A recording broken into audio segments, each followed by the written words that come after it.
For the first time since the end of the Cold War, NATO leaders are staring at a reality they never wanted to face. A reality where every decision they make could ignite a nuclear chain of escalation that no one can control. Behind the scenes, intelligence briefings are darker than anything being shared with the public. Red files are being opened, worst-case simulations are being run, and the conclusion echoing through NATO headquarters is brutally simple. If Putin's nuclear threat is real, even partially real, NATO doesn't just risk losing prestige, it risks losing cities.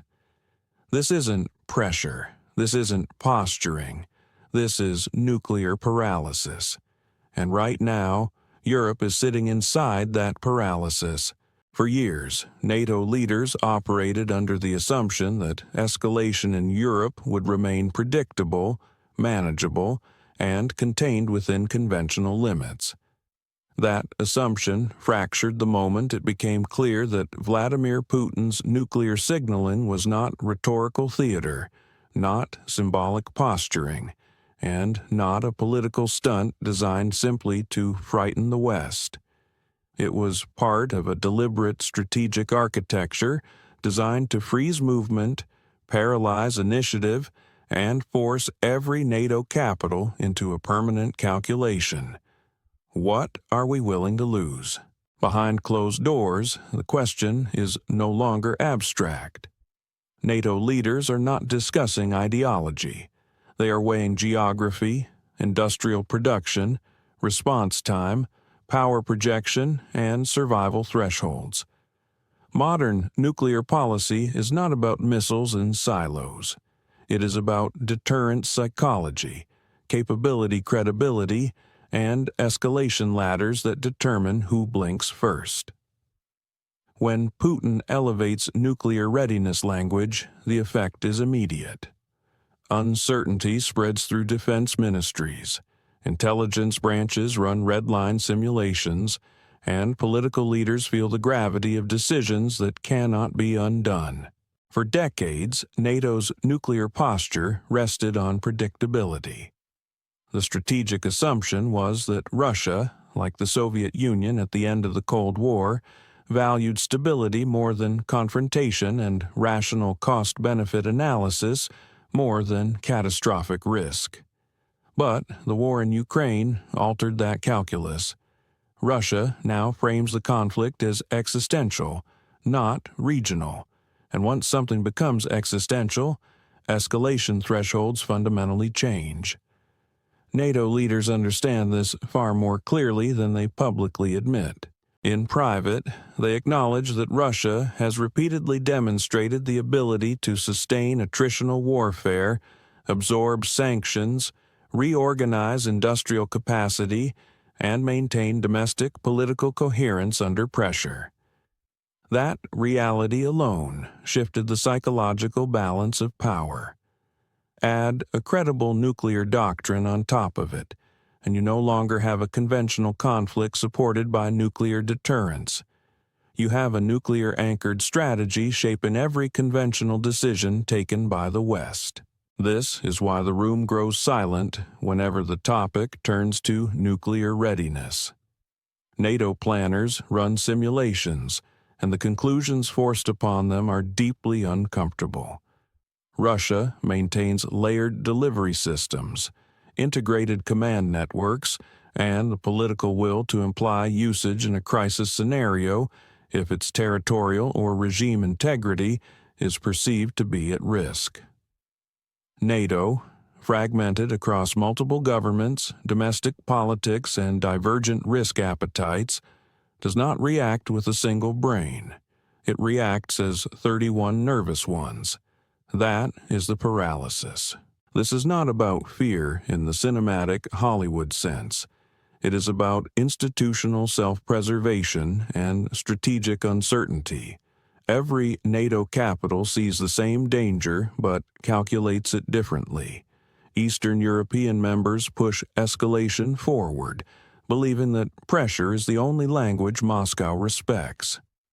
Western European leaders are slower, more cautious, aware that their cities sit within range of Russian strategic deterrence forces. Washington understands both sides, but it also carries the burden of global commitments, escalation dominance perception, and the responsibility of being the nuclear backbone of the alliance. When Putin issues nuclear messaging, he is not trying to scare populations. He is segmenting NATO internally. He is pressuring cohesion, exploiting hesitation, and ensuring that decisions require unanimous courage rather than routine bureaucracy. NATO was built to respond to clear military threats, not to continuous psychological leverage executed with strategic precision. Simultaneously, military realities on the ground force NATO leaders to confront another problem. The West spent decades optimizing military forces for limited expedition warfare, not for prolonged great power confrontation. Industrial capacity, ammunition stockpiles, and logistical sustainment are now central concerns. Nuclear signaling amplifies that anxiety, because it means NATO cannot simply rely on military superiority through conventional escalation. Conventional escalation without nuclear risk no longer exists in Europe. Behind the speeches, behind the diplomatic language, behind the carefully prepared press statements, the recognition is simple. Russia has introduced a permanent ceiling over how far NATO can escalate. That ceiling is nuclear, and it reshapes every operational debate. Senior officials ask themselves, what if we push too far? What if a strike, perceived differently in Moscow than in Brussels, becomes a trigger? What if Russia interprets NATO's assistance as participation? Once nuclear elements enter the strategic environment, every move acquires existential risk weighting. That is why you see hesitation. That is why you see sudden policy reversals, unexpected hesitations, deliberation periods, and language like, "We are evaluating the implications." These are not mere diplomatic phrases. They are the symptom of leadership under existential strategic pressure. Meanwhile, Moscow observes all of this carefully. It notices disunity. It notices hesitation. It notices leaders publicly promising strength while privately signaling caution. To Russian strategists, this confirms that nuclear signaling works. If strategic deterrence can paralyze NATO at the decision-making level, then it becomes a strategic weapon even without being used. This is the uncomfortable truth. You do not need to launch a nuclear missile to use nuclear power. You only need to convince your adversary that escalation is no longer controllable. That is the battlefield now. Not in Ukraine alone, but inside NATO decision rooms, inside diplomatic cables, inside intelligence assessments. This environment also shifts public communication. Western leaders cannot openly admit how much nuclear deterrence shapes their decisions. Doing so would generate public fear, undermine political authority, and force citizens to confront realities governments prefer to manage quietly. So instead, messaging remains controlled. Commitments are made but constrained. Promises are given but delayed. Strong rhetoric is paired with subtle caution. But inside every NATO briefing, nuclear consequences are listed alongside political talking points. Every military recommendation now includes the clause, risk of escalation to nuclear domain, non-zero. That phrase alone changes everything. And this is only the beginning of the strategic adjustment now confronting NATO. Once a nuclear threat demonstrates effectiveness in policy paralysis, it becomes a recurring instrument of statecraft. As the nuclear threat environment intensifies, something fundamentally shifts inside NATO strategic doctrine. For decades, Western defense policy operated under the assumption that escalation would always remain rational and incremental, that every action would trigger a measured response, not a catastrophic leap. But nuclear deterrence breaks that logic. It introduces a discontinuity, a moment where escalation isn't linear, it's terminal. And NATO leaders know this. In private strategic sessions, officials quietly admit a deeply uncomfortable truth. The West no longer controls the pace of escalation. For the first time in modern European strategic history, NATO is reacting, not shaping. It is responding to Russia's deterrence architecture rather than forcing Russia to respond to NATO's. This psychological reversal alone represents a tectonic strategic shift. Russia has effectively weaponized uncertainty. Every nuclear statement, every strategic announcement, every doctrinal adjustment forces NATO to pause, to stall, to consult, to reevaluate. That delay is not weakness by accident. It is paralysis by design, and Moscow understands this perfectly. From the Kremlin's perspective, NATO is a structurally divided organism. It requires consensus. It requires diplomacy. It requires alignment between dozens of political leaders, military chiefs, parliaments, and public opinion structures. Russia does not need to defeat NATO militarily to weaken it. It only needs to force hesitation. Once hesitation becomes habitual, deterrence becomes operational. And that is what has happened. NATO has become terrified not of what Russia will do, but of what Russia might do. Uncertainty itself is now the weapon. This nuclear anxiety also bleeds into policy execution speed. Months pass between announcements and actual implementation. Military assistance packages are debated, revised, scaled down, delayed, then reintroduced with modified language. NATO promises strength, but strength that arrives later, not now. Russia notices. Every delay communicates fear. Every hesitation communicates risk aversion. Every revision communicates doubt. In strategy, perception is power, and Russia is gaining perception dominance. Meanwhile, the gap between public messaging and internal reality widens.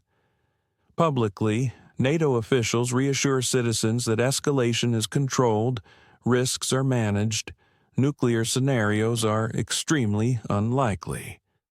Privately, internal memos state something very different. Uncertainty is elevated, thresholds are unclear, reaction windows are shrinking. This dual reality cannot last forever. Sooner or later, NATO's credibility confronts a fundamental dilemma. Credibility depends on action, but action risks escalation. Doing too little erodes deterrence. Doing too much may trigger catastrophe. Western governments now exist in the narrow space between humiliation and annihilation, a political position no state ever wishes to occupy. This is why fear is silent. Governments don't announce fear.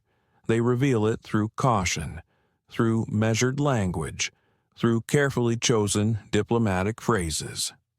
When leaders emphasize responsibility, stability, and restraint, they are really describing vulnerability. They are admitting, indirectly, that their freedom of maneuver is limited. Russia has successfully introduced nuclear dependency into European strategic decision-making. Once nuclear risk becomes embedded into policy calculation, NATO cannot behave as it used to. It cannot escalate freely. It cannot push indefinitely. It cannot pretend consequences are abstract. Everything now exists under the shadow of existential risk. That shadow stretches across capitals. Warsaw calculates survival differently than Berlin. London calculates differently than Paris. Washington calculates differently than everyone. This fragmentation ensures that no NATO response emerges smoothly. Every step forward requires internal struggle first. In Moscow, this is victory, because if NATO cannot move as a unified entity, it cannot fight as one. Meanwhile, public patience is finite. Citizens are growing weary of indefinite conflict. Economic strain mounts, energy considerations linger, political polarization deepens. Every election cycle becomes a referendum on involvement. Every shift in domestic politics introduces uncertainty in foreign commitments. Russia understands time.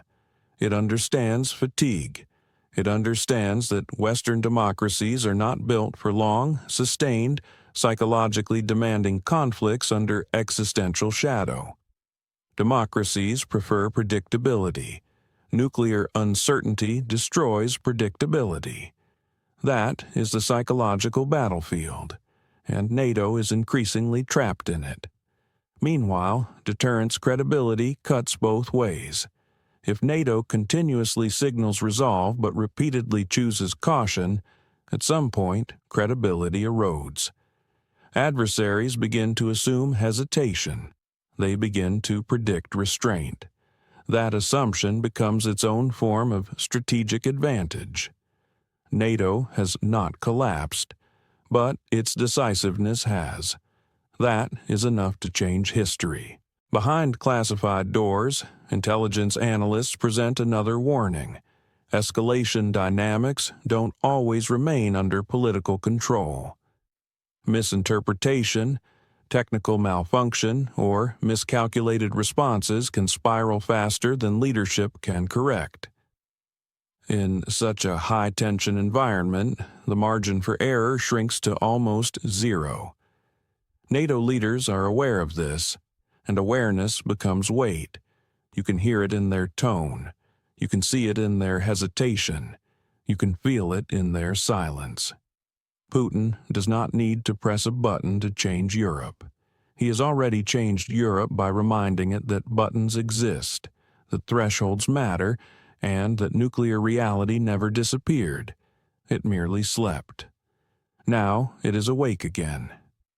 NATO is living inside a new era, an era where nuclear language is policy, where deterrence psychology is strategy, where hesitation is weaponized, where decisions are haunted by outcomes leaders cannot emotionally or politically accept. This is not Cold War 2.0. This is something more fragile. Because during the Cold War, both sides feared equally, and both sides structured equally. Now, fear is asymmetrical. NATO fears escalation more than Russia fears consequences.